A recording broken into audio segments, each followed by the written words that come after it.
Previous lecture में आपणे हेनरीना नियम अने तेनी उपयोगिता विषे जाण्यो।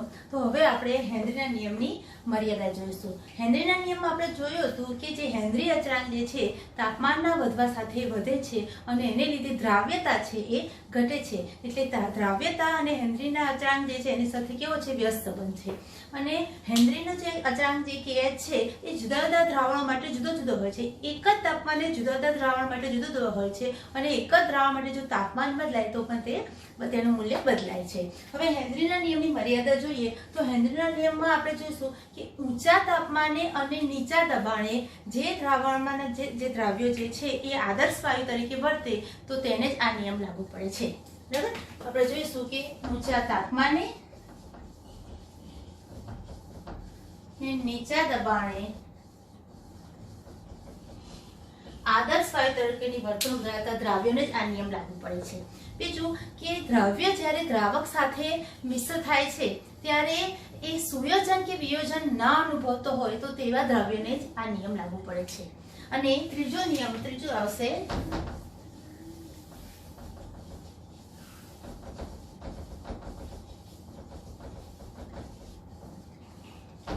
त्रीजो मुद्दो छे के ज्यारे द्रव्य जे छे ए ज्यारे द्रावणमां जे ओगळे छे के द्रावक साथे प्रक्रिया करे छे त्यारे कोई पण प्रकारनुं संयोजन ना बनावतुं होवुं जोईए तो तेवा द्रावणने ज आ नियम लागू पड़े छे। आम हेनरीना नियमनी आ मर्यादा छे के संयोजन ना बनावतुं होवुं जोईए। द्राव्य केवुं होवुं जोईए? संयोजन न बनावतुं होय तेवुं होवुं जोईए। आम आवा प्रकारनुं जे द्राव्य छे एने ज आ नियम लागू पड़े छे। बराबर। हवे आपणे આગળનો ટોપિક જે છે કે પ્રવાહી દ્રાવણોના બાષ્પ દબાણ ટોપિક જોઈશું।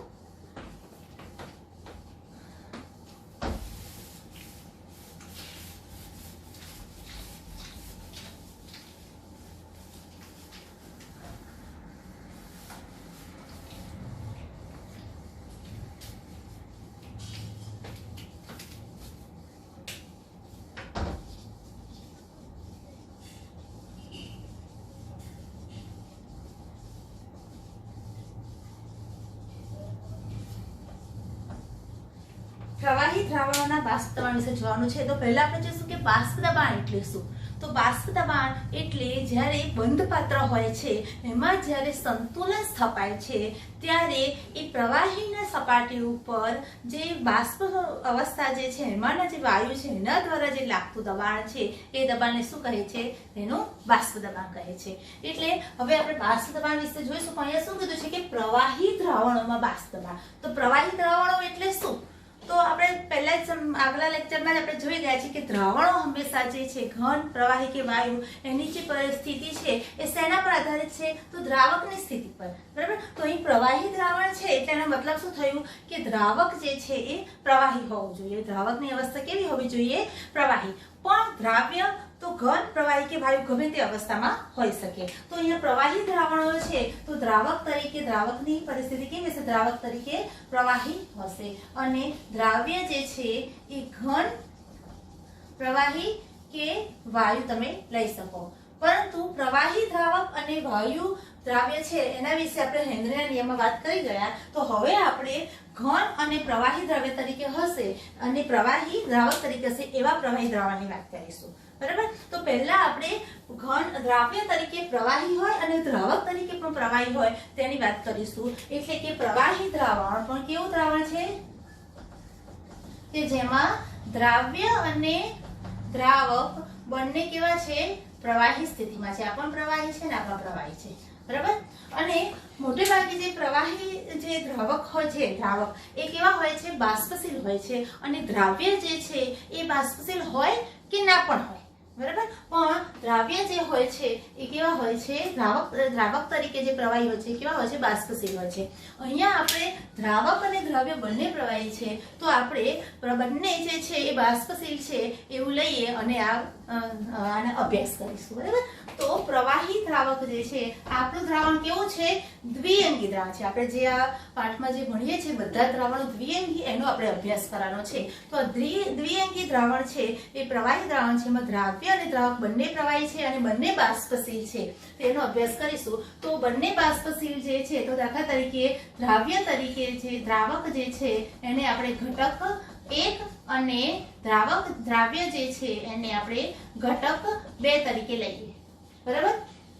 બંને બાષ્પશીલ છે એટલે દાખલા તરીકે ઉદાહરણ તરીકે આપણે ઇથેનોલ અને પાણી છે એની લઈશું. તો પાણી પણ બાષ્પશીલ છે, ઇથેનોલ પણ બાષ્પશીલ છે. તો પાણીને આપણે દ્રાવક તરીકે લઈએ એટલે ઘટક 1 તરીકે આપણે H2O લઈએ અને દ્રાવ્ય તરીકે આપણે ઇથેનોલ લઈએ, પાણી એટલે શું કહીશું? C2H5OH, બરાબર. ઇથેનોલ અને પાણી લઈશું. તો હવે જ્યારે આ એક બંધ પાત્ર લો અને એની અંદર દ્રાવ્ય અને દ્રાવક જો તમે મિક્સ કરો, દાખલા તરીકે આ એક બંધ પાત્ર છે,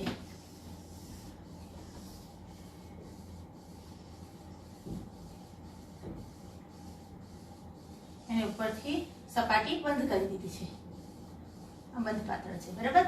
એની અંદર અહીંયા શું છે? અહીંયા પ્રવાહી છે. એમાં શું છે? દ્રાવ્ય અને દ્રાવક બંને છે, બરાબર. એટલે પાણી અને ઇથેનોલ બંને છે, પાણી વત્તા ઇથેનોલ, બરાબર. શરૂઆતમાં શું થશે કે આ શું છે? આ પ્રવાહી કલા છે, આ શું છે? બાષ્પ કલા છે, બરાબર. ઉપરનો ભાગ છે. શરૂઆતમાં શું થશે કે જ્યારે દ્રાવકની અંદર દ્રવ્યને મિક્સ કરવામાં આવે છે એટલે શરૂઆતમાં અહીંયા સપાટી પર બધા જ દ્રાવકના કણો હોય છે, દ્રાવ્ય મિક્સ કરવામાં આવે છે.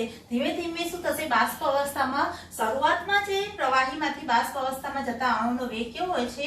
ઓછો હોય છે. ધીમે ધીમે વેગ વધે છે અને શરૂઆતમાં બાષ્પમાંથી પણ પ્રવાહીમાં આવતા જે કણો છે એનો પણ વેગ ઓછો છે, ધીમે ધીમે એ પણ વધે છે. એટલે એક સમય એવો થાય છે કે પ્રવાહીમાંથી બાષ્પમાં અને બાષ્પમાંથી પ્રવાહીમાં આવતા જે અણુ પરમાણુ જે છે, દ્રાવ્ય અને દ્રાવકના જે અણુ છે એનું શું થાય છે? વેગ સમાન થઈ જાય છે. તો આ વખતે આ પ્રણાલી શું છે?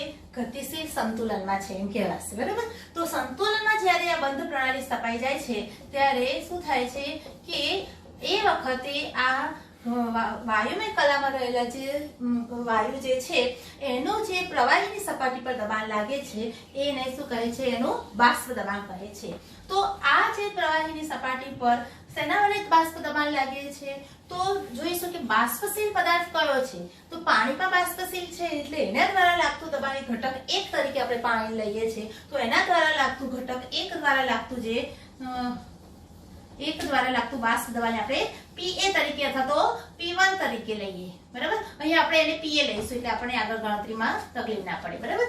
અને ઘટક 2 જે છે એટલે ઘટક 2 જે છે એટલે કે આપણે એને દ્રાવ્ય તરીકે લઈએ છીએ, બરાબર. તો એના દ્વારા લાગતું જે બાષ્પ દબાણ છે એને આપણે PB તરીકે લઈશું, બરાબર. તો ટોટલ બાષ્પ દબાણ શું થશે? P બરાબર શું થશે? PA પ્લસ ટોટલ બાષ્પ દબાણ P ટોટલ બરાબર શું થશે? ડાલ્ટન આંશિક દબાણ અનુસાર PA પ્લસ PB, બરાબર. આ ડાલ્ટનના નિયમ પ્રમાણે થશે.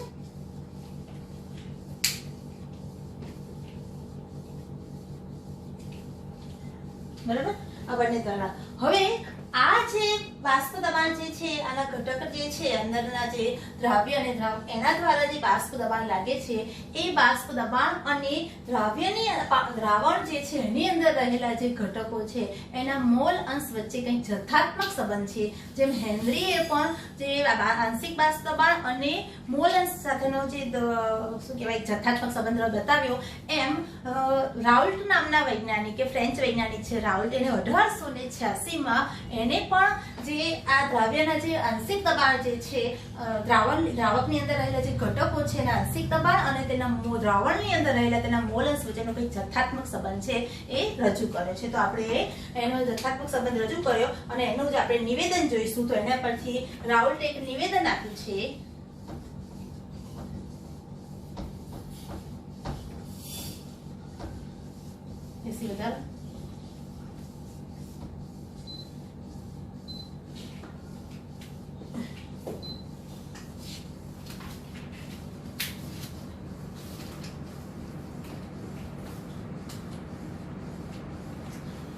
રાઉટનું નિવેદન જોઈશું. બાષ્પશીલ પ્રવાહી દ્રાવણમાં બાષ્પશીલ પ્રવાહી દ્રાવણમાં દ્રાવણની સપાટી પર લાગતું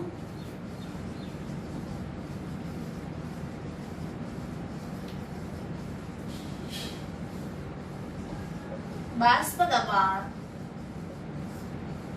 કોઈ એક ઘટક વડે દ્રાવણની સપાટી પર લાગતું બાષ્પ દબાણ તે ઘટકના કોઈ એક ઘટક વડે બાષ્પશીલ પ્રવાહી દ્રાવણમાં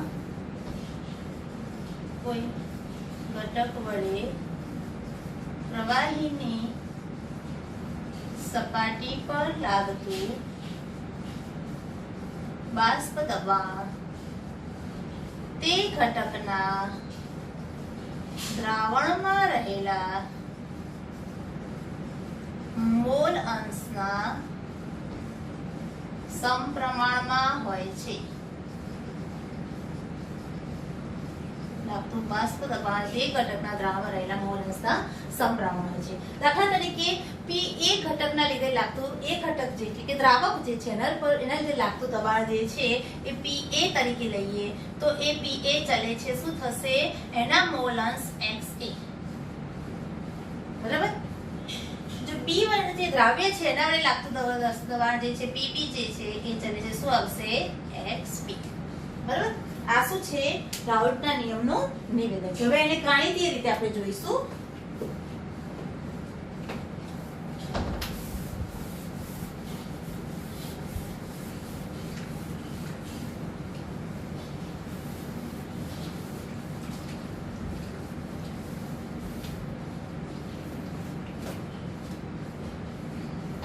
ગાણિતીય રીતે રાઉટના નિયમને આપણે જોઈશું કે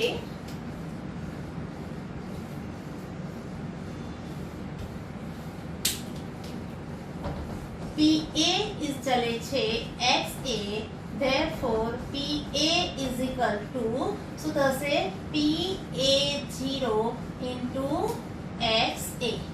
જ્યાં PA એ શું છે એ ઘટકનું આંશિક દબાણ છે, XA એ ઘટકના મોલ અંશ છે અને જ્યાં PA0 છે એ શુદ્ધ ઘટક. હવે આ જો PA ઘટક એ છે એ શુદ્ધ એ ઘટકનું શુદ્ધ એ ઘટક એટલે અહીંયા આપણે શું લીધું છે દ્રાવક એટલે દ્રાવક શુદ્ધ દ્રાવકનું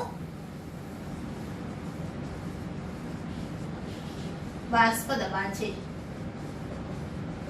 બરાબર. એવી જ રીતે PB લઈએ આપણે એ PB એ શું છે તો B ઘટક અહીંયા આપણે દ્રાવ્ય તરીકે લીધું છે તો દ્રાવ્યનું બાષ્પ દબાણ છે આંશિક દબાણ છે તો દ્રાવ્યનું આંશિક દબાણ એના શુદ્ધ ઘટક PB0 અને XA શુદ્ધ ઘટકનું બાષ્પ દબાણ PB0 શું છે અહીંયા શુદ્ધ ઘટક B અથવા તો શુદ્ધ દ્રાવ્યનું બાષ્પ દબાણ.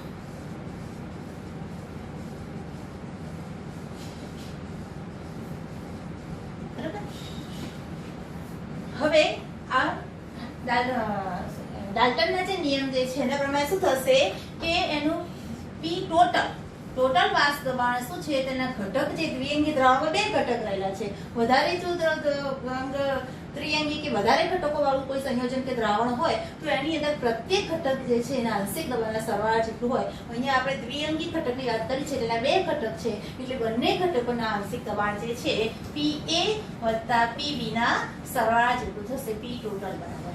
બરાબર. ડાલ્ટનના નિયમ અનુસાર તો P ટોટલ હવે આના અંદર આપણે P ટોટલ જે છે કુલ બાષ્પ દબાણ શું કહેશે કુલ બાષ્પ દબાણ એટલે કરું શું થશે PA + PB.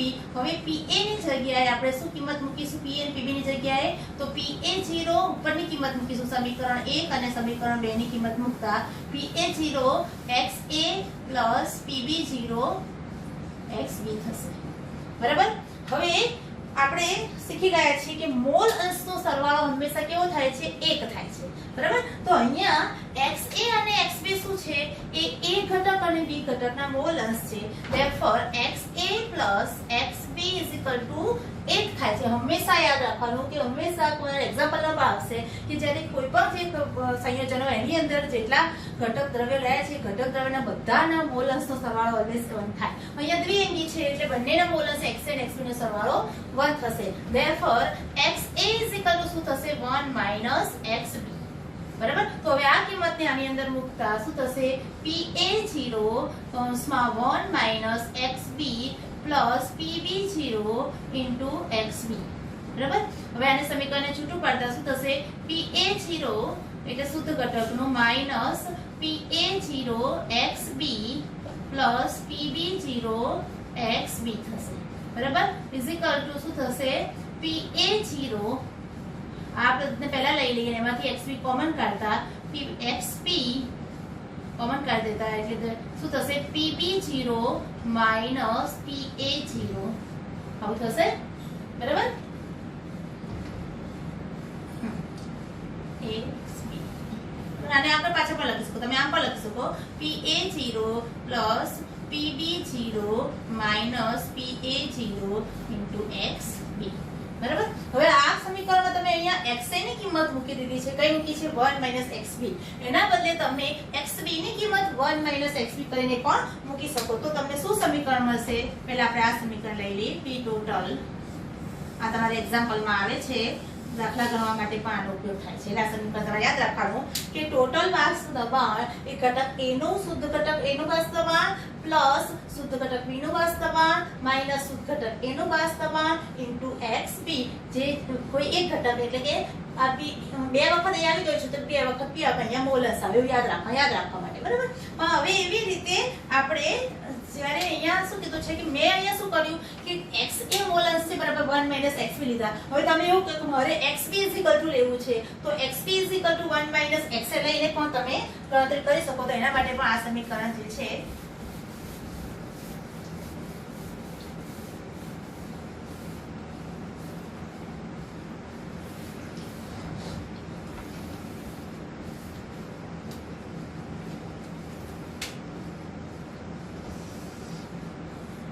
જો P ટોટલ બરાબર શું થશે ઉપર અહીંથી લખી દઈએ P ટોટલ બરાબર PA PB જે ઇઝ ઇક્વલ ટુ PA કિંમત મૂકતા PA0 XA PB0 XB is equal to શું થશે અહીંયા મૂકી દઈએ P total is equal to આને મૂકી દઈએ PA0 into XA plus PB0 into 1 - XA. આ મૂકી શકો ને અહીંયા XA ની જગ્યાએ XB ની જગ્યાએ શું કરી શકીએ કે XA plus XB is equal to 1. Therefore XB એટલે મોલસ is equal to 1 - XA. બરાબર. આ કિંમત જે છે એને આપણે અહીંયા મૂકી દીધી 1 - XB. બરાબર. તો શું થશે is equal to PA0 XA plus PB0 minus PB0 XA. બરાબર. હવે આમાંથી આપણે શું નીકળશે કોમન કરી લઈએ તો શું થશે આ બંનેમાંથી આ બંને નજીક લઈ દઈએ XA વાળા પદને. બરાબર. એટલે શું થશે પેલું PB વાળું પદ મૂકી દઈએ PB0 plus PA0 XA minus PB0 XA is equal to PB0 plus શું થશે XA કોમન કાઢી દઈએ તો શું થશે PA0 minus PB0 into XA. બરાબર. P ટોટલ બરાબર. હવે તમે એક સમીકરણ છે આ અને બીજું છે આ બંનેનો તમે આ શું છે રાઉલ્ટના નિયમ અનુસાર જ્યારે બંને પ્રવાહી દ્રાવ્ય અને દ્રાવક બંને જ્યારે પ્રવાહી સ્થિતિમાં હોય એટલે પ્રવાહી દ્રાવણમાં જ્યારે બંને બાષ્પશીલ ઘટક હોય બરાબર બંને બાષ્પશીલ ઘટક હોય ત્યારે જેનું ટોટલ દબાણ કુલ બાષ્પ દબાણ કરવાનું હોય ત્યારે આ સૂત્રનો ઉપયોગ કરીને તમે એનું બાષ્પ દબાણ ગણી શકો છો. અથવા તો જો ટોટલ બાષ્પ દબાણ આપેલું હોય અને કોઈ એક ઘટકનું આંશિક દબાણ કરવાનું હોય તો તમે આ બંનેમાંથી કોઈ પણ સૂત્ર મૂકીને ગણી શકો. બરાબર. એટલે સુધી કરી લો. હવે પછી આપણે આગળ જોઈશું.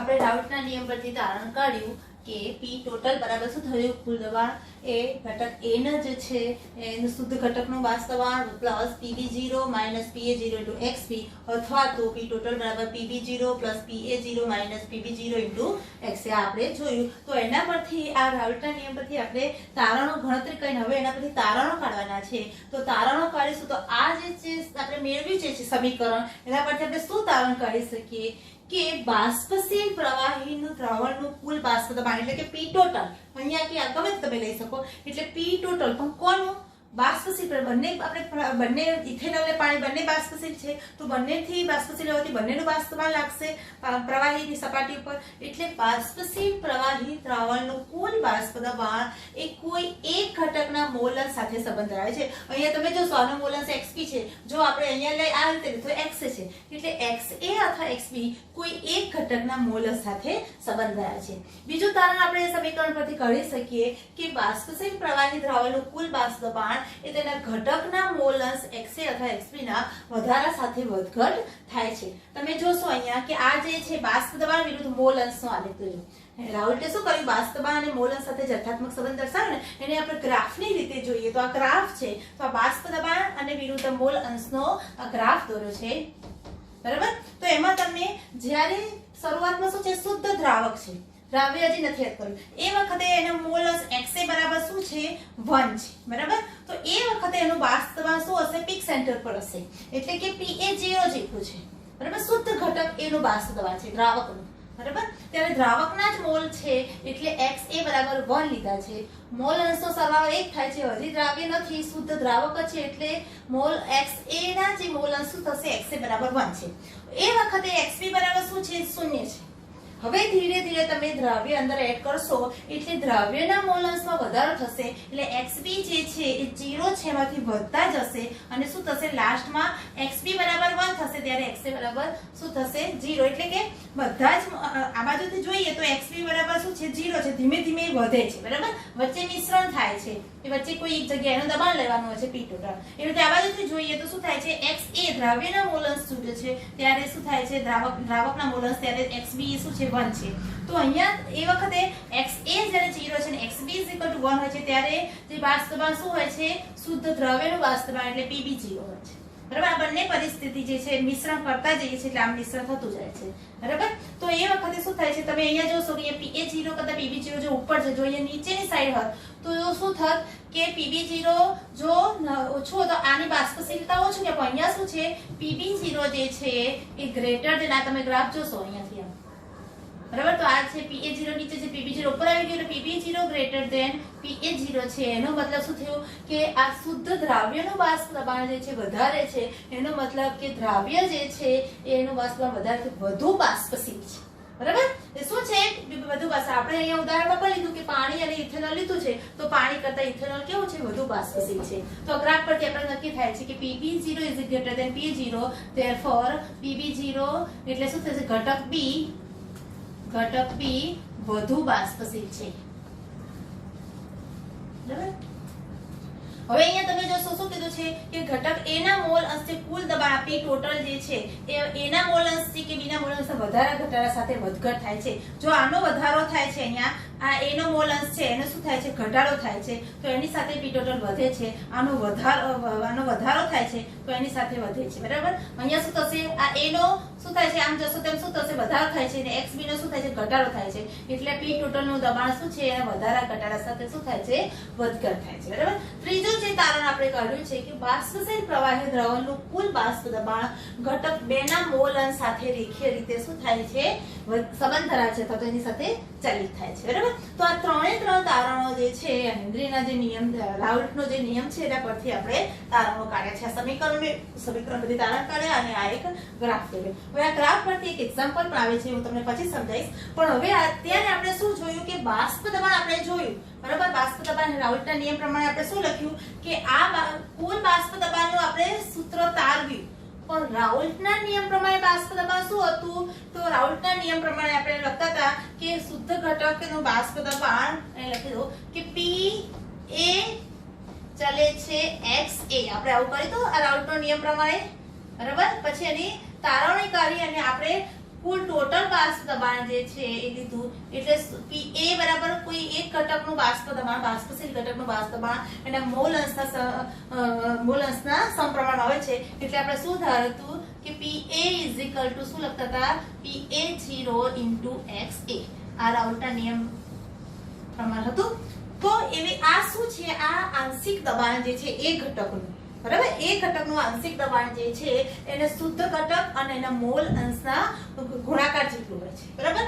તો આ એ ઘટકનું આંશિક દબાણ આપેલું છે। એવી જ રીતે આ શેમાં છે પ્રવાહી કલામાં છે, શેમાં છે બાષ્પ દબાણ પ્રવાહી કલામાં છે। પરંતુ જો વાયુ કલા કે બાષ્પ કલામાં ઘટક એનું બાષ્પ દબાણ આપણે લેવું છે તો શું થશે તો આ દ્રાવણ જ્યારે ઘટક એનું બાષ્પ વાયુ કલામાં ક્યારે લેવાય કે જ્યારે દ્રાવણ જે છે બંધ પાત્રમાં હોય અને શું હોય સંતુલન સ્થપાય ત્યારે ઉપરની જે બાષ્પ કલા છે અને અંદર નીચેની છે પ્રવાહી કલા છે બંને વચ્ચે સંતુલન સ્થપાય છે ત્યારે પ્રવાહી કલા જે છે એના જે અંદર રહેલા ઘટક A કે B છે એનું બાષ્પ દબાણ આપણે રાઉલના નિયમ પ્રમાણે PA = PA0 × XA થાય છે। પણ જે બાષ્પ કલાનું બાષ્પ દબાણ જે છે ઘટકો A કે B નું એનું બાષ્પ દબાણ લેવું હોય તો દ્રાવણ સાથે જ્યારે બાષ્પ કલાનું સંઘટન થતું હોય ત્યારે એના આંશિક દબાણથી નક્કી કરી શકાય છે અને એ ડાલ્ટનનો જે નિયમ છે એના પરથી શું થશે કે એનું આંશિક દબાણ PA = શું થશે YA × P ટોટલ શું થશે એ ઘટક છે દ્રાવકનું બાષ્પ દબાણ બાષ્પ કલામાં ક્યાં છે બાષ્પ કલામાં એ બાષ્પ કલામાં એના મોલ અંશ YA શું છે બાષ્પ કલામાં એના મોલ અંશ અને P ટોટલ જેટલું ગુણાકાર જેટલું હોય છે। એવી રીતે PB = શું થશે YB × P ટોટલ બરાબર। આ તમારે એક્ઝામ્પલ ગણવાનો હોય જ્યારે ત્યારે આ બાષ્પ કલામાં જો એનો મોલ અંશ પૂછાય તો આ સૂત્ર વાપરી તમે ગણી શકો બરાબર। ચલો અહીંયા હવે આપણે થોડા એક્ઝામ્પલ જોઈશું।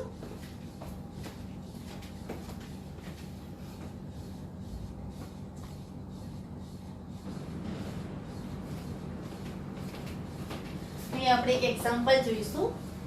આ એક્ઝામ્પલમાં કીધું છે કે 298 કેલ્વિન તાપમાન એટલે T બરાબર શું છે 298 કેલ્વિન તાપમાને જે CHCl છે જે ક્લોરોફોર્મ છે એનું અને ડાયક્લોરોમિથેન જે છે CH2Cl2 એનું બાષ્પ દબાણ અનુક્રમે 200 mmP mmHg અને 415 mmHg જેટલું આપેલું છે બાષ્પ દબાણ બરાબર।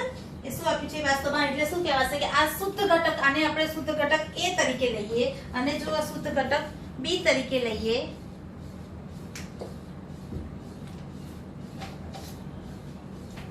અને શુદ્ધ ઘટક જે છે ક્લોરોફોર્મ છે એને A તરીકે લઈએ અને આને શુદ્ધ ઘટક B તરીકે લઈએ તો આ એનું બાષ્પ દબાણ છે આ શું થશે PA0 બરાબર PA0 થશે અને આ જે 415 છે શું થશે PB0 થશે બરાબર। તો PA0 200 mmHg છે અને પેલું છે PB0 શું છે 415 mmHg જેટલું છે અને હવે શું કીધું છે કે આ જે છે 25.5 ગ્રામ જે એનું શું આપ્યું છે 25.5 ગ્રામ અને 40 ગ્રામ એ શું છે એનું વજન આપેલું છે। ક્લોરોફોર્મનું વજન 25.5 ગ્રામ છે અને આનું વજન 40 ગ્રામ આપ્યું છે રકમ આપેલું છે બરાબર।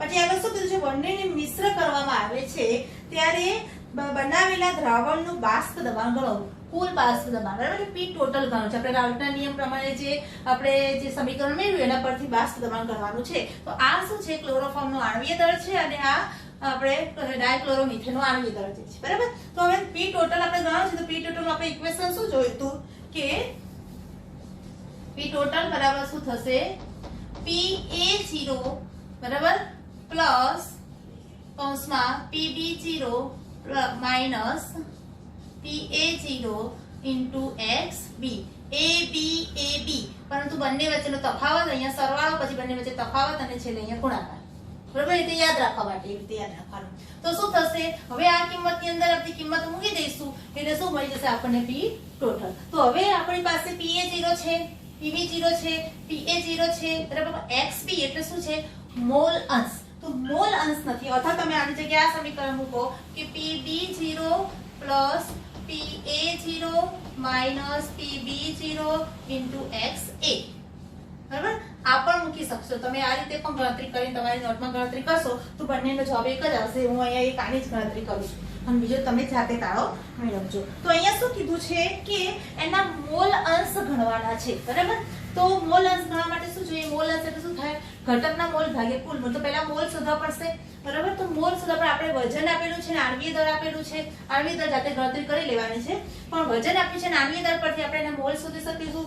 તો ઘટક 1 જે છે CHCl3 છે એના મોલ બરાબર શું થશે? મોલ બરાબર વજન ભાગ્યા અણુભાર થશે. વજન કેટલો છે? તો 25.5 ગ્રામ આપેલું છે, એના ભાગ્યા અણુભાર એનો 119.5, બરાબર. તો એ કોના મોલ આવશે? CHCl3 ના. એવી રીતે CH2Cl2 જે છે એના મોલ લઈશું આપણે, તો શું આવશે? 40/85 આવશે, બરાબર. તો બંનેના મોલ જે છે એ આપણે ગણતરી કરીશું તો 0.47 આવે છે અહીંયા 47, અને અહીંયા આવે છે 0.213 આવે છે. તમે કેલ્ક્યુલેટરથી ગણતરી કરી શકો છો, બરાબર. તો આ જે મોલ આવે છે એના પરથી આપણે કુલ મોલ શોધી કાઢીશું. બંનેનો સરવાળો કરીએ તો અહીંયા કુલ મોલ મળશે, બરાબર. તો કુલ મોલ કેટલા મળશે? બંનેનો સરવાળો કરીશું, બરાબર. તો 0.683 મોલ મળે છે, બરાબર. આ શું છે? એના કુલ મોલ છે, બરાબર. હવે કુલ મોલ મળ્યા પછી શું થશે? એના મોલ અંશ શોધવાના છે. તો મોલ અંશ એટલે એને XA તરીકે લઈએ, એટલે XCHCl3 એના મોલ અંશ બરાબર શું થાય? ઘટકના મોલ ભાગ્યા કુલ મોલ. ઘટકના મોલ એટલે કેટલા છે? એના 0.213 અને છેદમાં કુલ મોલ 0.683, બરાબર. એ કોના મોલ અંશ થશે? ક્લોરોફોર્મના. એવી રીતે મોલ અંશ CH2Cl2 ના મોલ લઈશું તો શું થશે? 0.47/0.683. તો બંનેના મોલ અંશ આ XA અને XP શું થશે?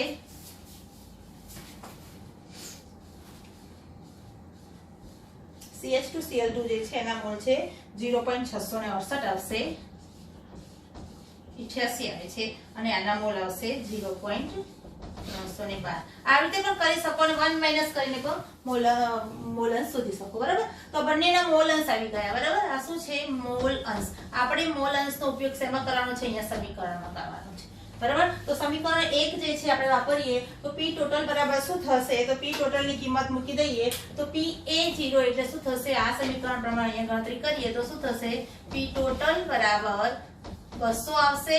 PA બરાબર 200 છે, બરાબર. 200 પ્લસ શું આવશે? PB શું છે? 415 માઈનસ શું આવશે? 200 ઇન્ટુ XB શું આવ્યું? ક્લોરોફોર્મ જે છે CH2Cl2 0.688 688, બરાબર. તો આનું સાદુરૂપ તમે આપશો તો છેલ્લે જવાબ આવે છે P ટોટલ બરાબર તમારો આવશે 347.9 આવે છે, બરાબર. 347.9 mmHg2 દબાણ છે એટલે એનો યુનિટ છે, બરાબર. આ P ટોટલ બરાબર આવે છે, બરાબર. તો આવી રીતે P ટોટલ મળી ગયું. હવે શું કીધું છે કે બીજો ક્વેશ્ચન છે કે બાષ્પ કલામાં દરેક ઘટકનો મોલ અંશ ગણો, બરાબર. હવે શું છે બીજો? આ આપણે P ટોટલ ગણ્યું, તમે આ સૂત્ર વાપરીને પણ કરશો તો પણ જવાબ તો આ જ આવશે 347.9. હવે આગળ ક્વેશ્ચન જે છે એવો છે કે બાષ્પ કલામાં એના મોલ અંશ શોધવાના છે. હવે બાષ્પ કલામાં દરેક ઘટકનો મોલ અંશ શોધવા માટે આપણે જે સૂત્ર વાપર્યું હતું, બરાબર. તો બાષ્પ કલા માટે ડાલ્ટનના નિયમ પ્રમાણે શું હતું? સૂત્ર શું હતું?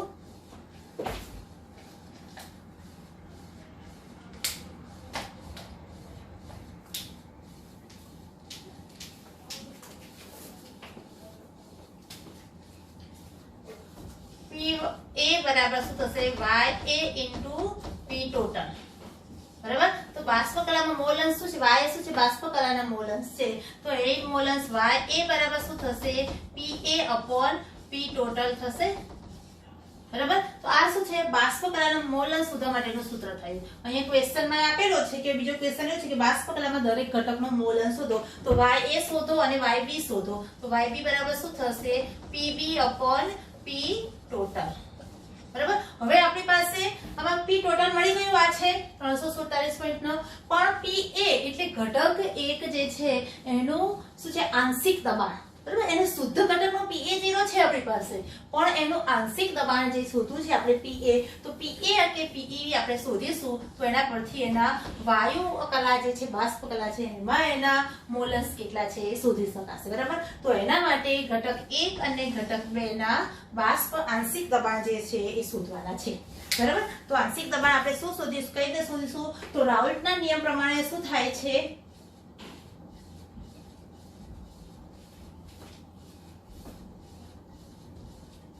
રાઉલ્ટના નિયમ પ્રમાણે PA શું આવે છે ઇઝિકલ ટુ XA ઇન્ટુ શું થશે PAG. બરાબર, આવો છે ને કે દવા PA ચલે છે XA, બરાબર, એના પરથી શું થશે PA ઇઝિકલ two XA into PAG. બરાબર, હવે આ જે આંશિક PA મળી જશે તો શું થાય, XA શું છે એના મોલ અંશ છે, તો એ ઘટકના મોલ અંશ જે છે આપણે લઈએ તો એ ઘટક ક્લોરોફોર્મ તરીકે લીધું છે ને એના મોલ અંશ જે છે 0.312 થશે, તો 0.312 ઇન્ટુ PA0. બરાબર, તો PA0 કેટલું છે 200 mm છે. બરાબર, તો 200 આવી જશે અહીંયા. બરાબર, એવી રીતે PB બરાબર શું થશે XB. બરાબર, તો XB શું આવશે અહીંયા, તો XB અહીંયા કેટલા આપેલા છે અત્યારે, બરાબર 0.688 છે ગુણ્યા શું થશે PB0 કેટલા આપે છે 415. બરાબર, તો આનો જવાબ આવશે, ગુણાકાર કરીને તમે કરશો તો PA0 જે છે, સોરી PA જે છે ક્લોરોફોર્મ છે એનું બાષ્પ દબાણ જે આવે છે કેટલું છે 62.4. બરાબર, 62.4 mmHg આવશે. બરાબર, mmHg. અને PB જે છે આ કોનું છે ક્લોરોફોર્મ, PA એટલે શું થાય CHCl3. બરાબર, અને PB શું છે CH2Cl2. બરાબર, એનું જે બાષ્પ દબાણ આંશિક દબાણ જે છે એ આવશે,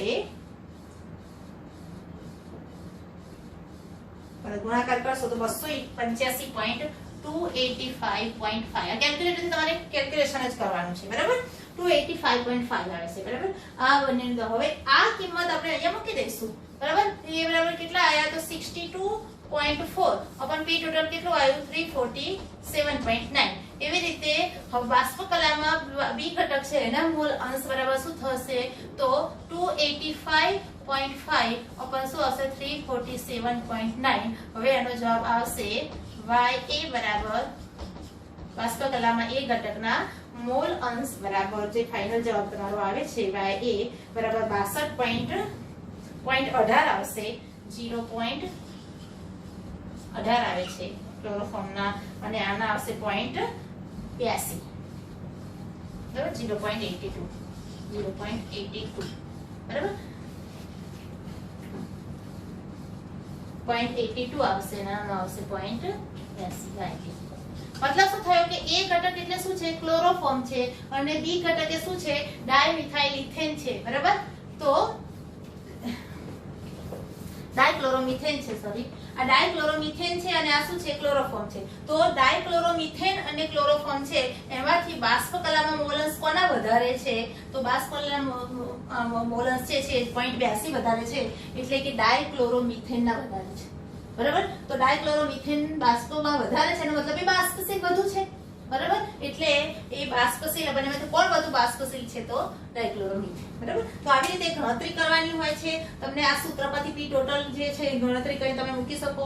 હંમેશા યાદ રાખવાનું કે શુદ્ધ ઘટક જે છે એના જે બાષ્પ દબાણ આપેલું હોય, બરાબર, ઘટક 1 કે ઘટક 2 નું શુદ્ધ અવસ્થામાં એનું બાષ્પ દબાણ આપેલું હોય તો રાઉલ્ટના નિયમ પરથી એનું આંશિક દબાણ આપણે શોધી શકીએ. એના માટે મોલ અંશની જરૂર પડે, અને જો બાષ્પ દબાણ આંશિક દબાણ એનું આપેલું હોય એના પરથી શુદ્ધ ઘટકનું PA પણ તમે શોધી શકો. એમાં પણ મોલ અંશની જરૂર પડી જાય, મોલ અંશ શોધવા માટે મોલની જરૂર પડે, મોલ વજન પરથી શોધી શકાય. એવી રીતે બાષ્પ કલામાં પણ એના મોલ અંશ શોધવા હોય તો પણ તમે આવી રીતે શોધી શકો. જો આ એક્ઝામ્પલ લગભગ મોટાભાગની એક્ઝામમાં પૂછાતો હોય છે. બરાબર, અને બોર્ડના એક્ઝામમાં લાસ્ટ યર આ વર્ષે પણ પૂછાયેલો છે, એટલે ધી મોસ્ટ IMP ક્વેશ્ચન છે એ તમારે કરી લેવાનો છે. બરાબર, થેન્ક યુ.